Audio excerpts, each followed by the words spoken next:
नमस्कार मित्रांनो, PCB ग्रुपचे हॉल तिकीट डाउनलोड करणे सुरू झालेले आहेत आणि याची प्रोसेस आपण बघणार आहोत। सर्वप्रथम गूगल ब्राउझरमध्ये CET सेल हा ऑप्शन सर्च करायचा आहे।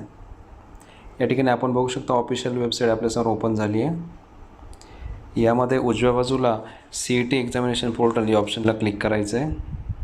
यानंतर आपल्यासमोर रजिस्टर मेल ID म्हणजे आपण फॉर्म भरताना दिलेला ID आणि या ठिकाणी पासवर्ड आपल्याला यूज करायचा आहे आणि त्यानंतर साइन इन या ऑप्शनला आपल्याला क्लिक करायचं आहे।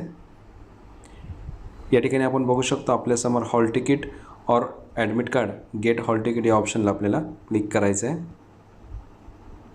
यानंतर तुम्ही बघू शकता MST CET PCB 2025 आणि MST CET 2025 हे दोन्ही ऑप्शन या ठिकाणी ओपन झालेले आहे। तर या ठिकाणी मी PCBचा ग्रुपचा फॉर्म भरलेला होता म्हणून मी त्याला क्लिक करतोय आणि या ठिकाणी माझ्यासमोर आलेलं डाउनलोड ॲडमिट कार्ड, या ठिकाणी माझा ॲप्लिकेशन नंबर, माझं नाव आणि या ठिकाणी तुम्ही बघू शकता डाऊन ॲरो देण्यात आलेले या ऑप्शनला क्लिक करायचं आणि अशा पद्धतीने माझे हॉल तिकीट या ठिकाणी डाउनलोड झालेले आहे। यामध्ये आपण आपली एक्झामची डेट, एक्झामची वेळ आणि एक्झाम लोकेशन बघू शकतो। अशा पद्धतीने आपण आपले ॲडमिट कार्ड डाउनलोड करायचे आहे।